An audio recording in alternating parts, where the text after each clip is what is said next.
Are you struggling with the painful realization that your parenting may have unintentionally harmed your adult child? It's a difficult question, but one that I get often, but it holds the key to healing and rebuilding relationships.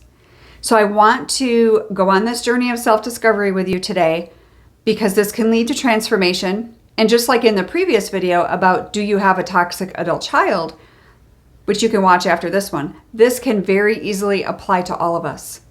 So bear with me and hear me out. This is all done in love, but I think it's a conversation that needs to be had. So like I said in the last video, I talked about what toxic means, and you can go back and watch that video if you want. But really the point is we have to separate the behavior from the person. And your child is not the only one that makes poor decisions or can be disrespectful or controlling. There's got to be some grace here for yourself and for them. So today I have 4 things that I want us to reflect on, okay, as moms. And before you get mad at me for saying all these things, I want you to know that I am guilty of some of these myself, right? None of us are a perfect parent. And so we need to stop thinking that, we were perfect. I run into moms that do think that they did absolutely nothing wrong. And I don't even know how that's even possible. We're human beings, right? So we need to stop thinking that we were. But however, in the same breath, the majority of you did nothing ill-intentionally to harm your child. Of course not. And some of you are being, estranged and cut off for very unvalid reasons. Don't think I don't understand that, because I do. There are some kids out there that are cutting family members off for valid reasons. And I need to talk about that as well, because how else are these moms going to be able to change if nobody's addressing it? I'm not blaming the mom. I'm not blaming the adult child. It takes 2 people to have a relationship. And there's so many outside influences, including spiritual influences, that are at the core of all of this. So what do we do about it? Number 1, let's reflect on communication. I want to encourage you to reflect on your patterns of communication from your own upbringing. And I'm going to be really raw here in this video because I'm going to share some things with you.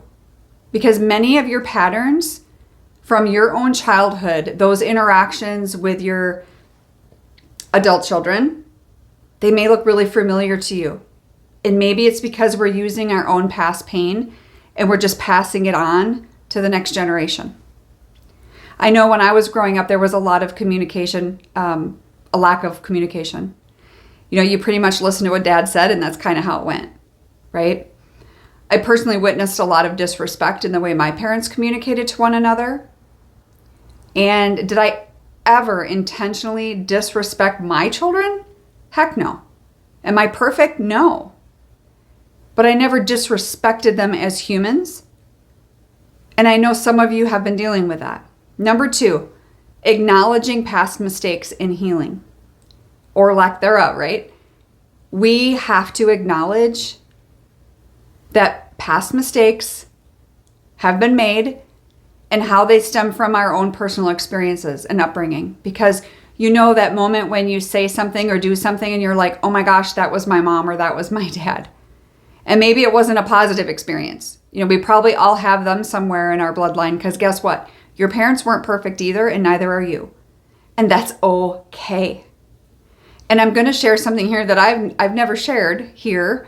But the thing is, when I was growing up, my parents were not emotionally available. And some of you may relate to that. Maybe you grew up that way.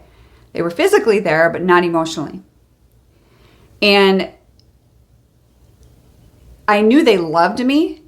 They didn't tell me that, but I knew they did. My mom lost her dad to suicide when she was 12. And her mom, my grandma, because she was so distraught over what happened, never got my mom any help in that arena at all. She never talked to anyone about it. Barely to even us kids, as we grew up, I knew very little. But that had my mom become a very emotionally unavailable person because she had to be that way in her own life. And so she carried that over to us. Why am I telling you this? Because there might be some things in your own life that you can see that were given to you by your parents, and then you either went the opposite extreme with your kids, or maybe you kept on that same path. The point is, I don't blame my mom for not being emotionally available. Has it made me sad throughout my life sometimes? Sure. But I know now, I've known for years, I know she did the best she could with what she had. I don't blame her. And I know that's where a lot of our kids are going wrong. If they don't like something, they just cut us off. And frankly, it's ridiculous. But that's just an example of something that might ring a bell for you, and maybe you've experienced something similar. Number 3, changing behavior and breaking patterns. So what does this mean? Am I saying that all of, the behavior changes are on you? No. I don't know about you, but as a mom, I want nothing more than to break any generational curse or toxic pattern that I've allowed in, knowingly or unknowingly. We need to work on that personal healing so you can adopt healthier communication with your children, but with everyone in your life. So we need to figure out those underlying issues, develop effective coping mechanisms. Not like I did. I used wine and food for my coping for many years. And thankfully, that's long gone and has been for 8 years. Number 4, healing takes time and self-compassion. So this is your work to be done, right? This is where you can heal from past trauma and you can transform any toxic pattern in your own life, whether it be from your childhood, your marriage, just your life in general, your parenting. I want you to heal for yourself before anyone else, because I want you to prioritize that, to seek out whatever resources you need, but just know that there's understanding and encouragement on the other side, and you are not alone. We all have things from our childhood that unfortunately are being brought into our own families.